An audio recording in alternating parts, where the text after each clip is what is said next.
Take away from the dollar store. That's Trudy True Love up there.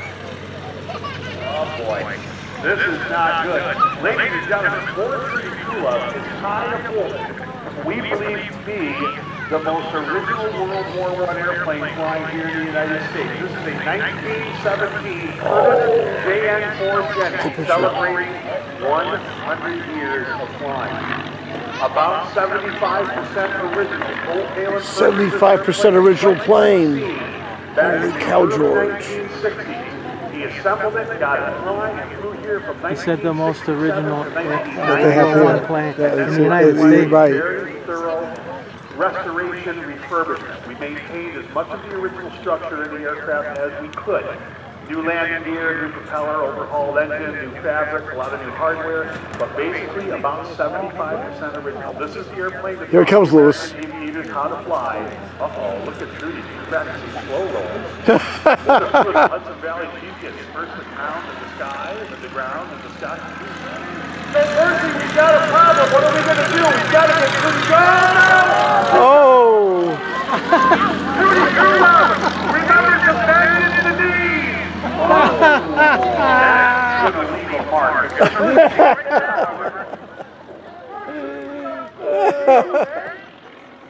She will come out from that area. There she is. Oh my God. Oh, Sir Percy, you are a hero. I can't believe you survived. It's funny. That. That was pretty. That was cute. That was cute. Wow. Unbelievable. Look at that, ladies and gentlemen. Think about back in the early 1920s. Most of the American public had never seen an airplane, unless you were in the big metropolitan area. So back in the early 20s, the World War I aviators came back to this country. They were able to purchase these war surplus Jennies, some at ridiculously low prices, $300 for a brand new airplane. You didn't need a license.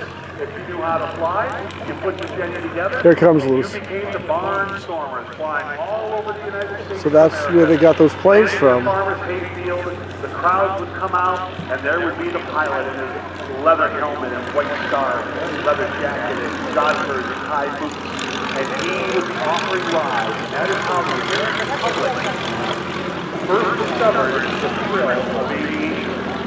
Our Jenny today is in the color of the Naval Air Station out of Pensacola, Florida, home of the U.S. Navy Blue Angels.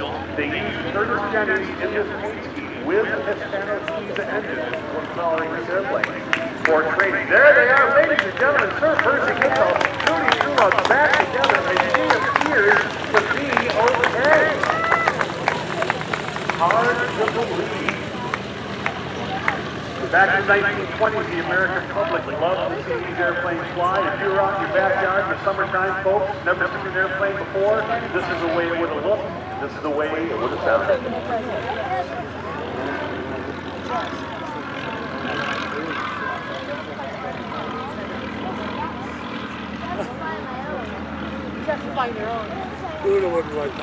Notice all the struts and all the wires that support the upper and lower wing.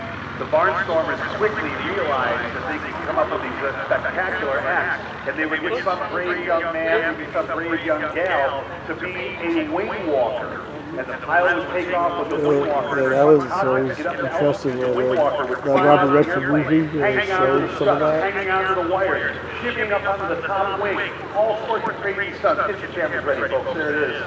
The beautiful 1917 Curtiss JN-4.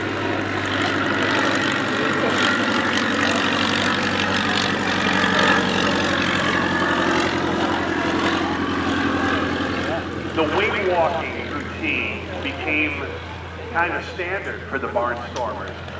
In fact, these wing walking